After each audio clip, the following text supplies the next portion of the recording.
ఇప్పుడు మీరు వినే కథ దైవంపై విశ్వాసం. పసివాడైన గోపాలుడి తల్లి ఒక పేద వితంతువు. భర్త వదిలి వెళ్ళిన ఇంటి చుట్టూ ఉన్న కొద్దిపాటి నేలలో కూరగాయలు పండించుకుంటూ, రాట్నంలో నూలు వడుకుతూ, వాటి ద్వారా వచ్చే చాలీచాలని ఆదాయంతో ఆమె కుటుంబాన్ని నడుపుతూ ఉండేది. ఆమెకు జీవితంలో రెండు కోరికలు. ఒకటి, దేవుడైన శ్రీకృష్ణుణ్ణి ఎల్లప్పుడూ ప్రార్థించడం. రెండవది, తన కొడుకైన గోపాలుణ్ణి పెంచి ప్రయోజకుణ్ణి చేయటం. ఆమెకి శ్రీకృష్ణుడి మీద అపారమైన భక్తి, అచంచలమైన విశ్వాసం ఉండేవి. కృష్ణుణ్ణి కూడా కన్నబిడ్డలాగే భావించి అమిత వాత్సల్యంతో అన్నపానాదులు అందించేది. జోలపాడి నిద్రపుచ్చేది. గోపాలుడికి బడికి వెళ్లే ప్రాయం వచ్చింది. తన కొడుకు ఎప్పుడెప్పుడు చదవడం నేర్చుకుని తనకు రామాయణ మహాభారతాలు చదివి వినిపిస్తాడా అని ఆమె కలలు కనసాగింది. అయితే గోపాలుడికి వేరొక సమస్య ఎదురైంది.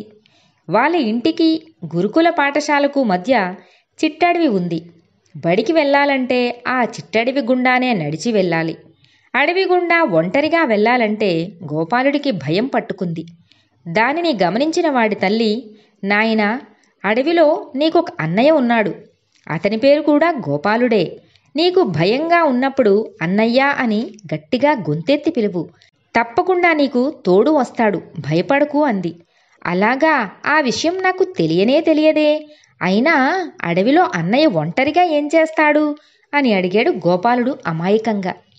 గోవులు కాస్తూ వేణుగానం చేస్తూ ఉంటాడు అంది తల్లి. మరునాడు గోపాలుడు అడవి గుండా వెళుతూ వేణుగానం వినిపిస్తుందా అని గమనిస్తూ నడవసాగాడు. ఎక్కడో దూరంగా పిల్లన గురోవి వాయించడం లీలగా వాడి చెవిన పడింది. మెల్లమెల్లగా అది చేరువవుతున్నట్టు సంగీతం ఎక్కువైంది.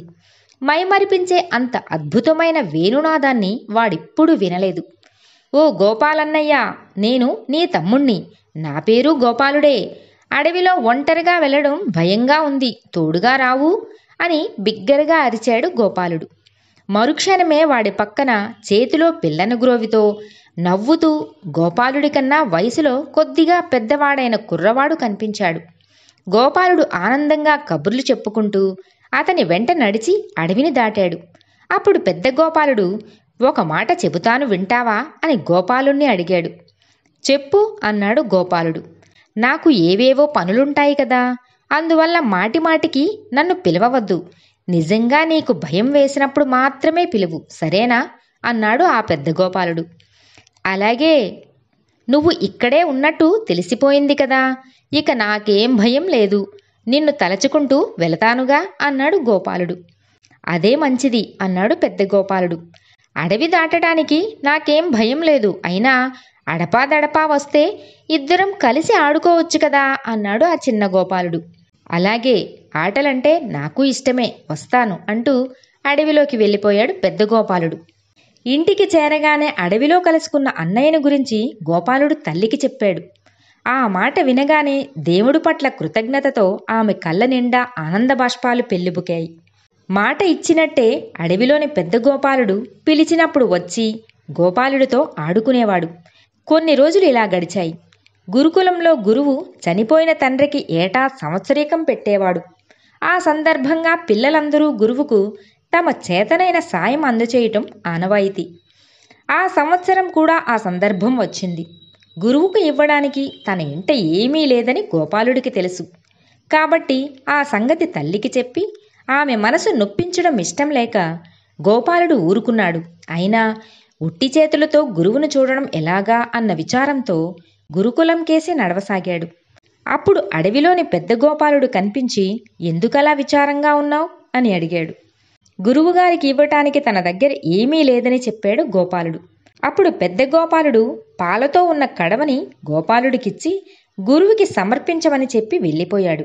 తోటి విద్యార్థులందరూ బియ్యం, పప్పు, బెల్లం, పళ్ళు, డబ్బు అంటూ గురువుకు తెచ్చి ఇస్తూ ఉన్నారు. ఆఖరికి గోపాలుడి వంతు వచ్చింది. వాడు సిగ్గుతో తల వంచుకొని పాలకడవను గురువు చేతిలో పెట్టి పక్కకు తప్పుకున్నాడు. కడవను తీసుకున్న గురువు పాలను పెద్ద పాత్రలోకి పోశాడు. ఆ పాత్ర నిండింది. అయితే చేతిలోని కడవ పాలు మాత్రం అలాగే ఉన్నాయి. పాలను ఇంకొక పెద్ద కుండలోకి వంపాడు. ఆ కుండ కూడా పాలతో నిండింది. కానీ గోపాలుడిచ్చిన కడవలో మాత్రం పాలు గరిటెడు కూడా తగ్గలేదు. ఆ అద్భుతాన్ని చూసిన గురువుకు విస్మయంతో సొమ్మసిలినంత పనయింది.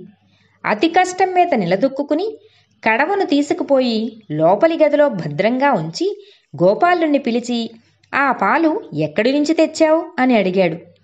గోపాలుడు తనకు అడవిలో తోడుగా ఉన్న అన్నయ్య గురించి వివరంగా చెప్పాడు.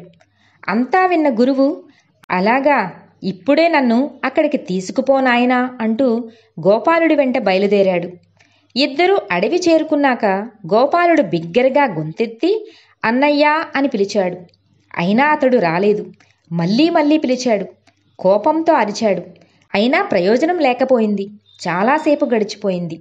ఆఖరికి వాడు, అన్నయ్యా, నువ్విప్పుడు రాలేదంటే ఇకపై నీతో ఎప్పుడూ ఆడుకోవడానికి రాను, తెలుసుకో అన్నాడు ఏడుపు గొంతుతో. అప్పుడు అడవి నుంచి పెద్ద గోపాలుడి కంఠస్వరం వినిపించింది. నీలాగే నాకు నీతో ఆడుకోవాలని ఆశగా ఉంది. తప్పేమీ లేకుండా నన్నెందుకు వద్దంటావు? మీ గురువుగారి ఆతృత మంచిదే. అయినా నన్ను చూడటానికి, నాతో మాట్లాడటానికి ఇంకా ఆయనకు సమయం ఆసన్నం కాలేదని చెప్పు. ఆయన ఇంకా కొంతకాలం వేచి ఉండాలి. ఆయన అందుకు నిజంగానే ఆయత్తమైనప్పుడు ఆయన దానిని తప్పకుండా సాధించి తీరుతాడు.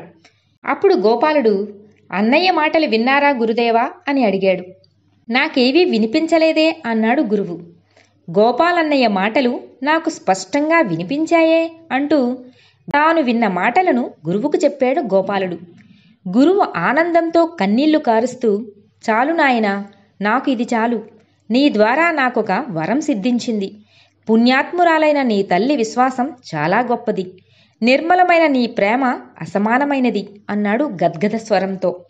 నిజమైన విశ్వాసంతో ఉంటే దేవుడు తప్పకుండా దర్శనమిస్తాడు. కథ సమాప్తం. మిత్రులారా, మరో కథతో మళ్ళీ కలుద్దాం.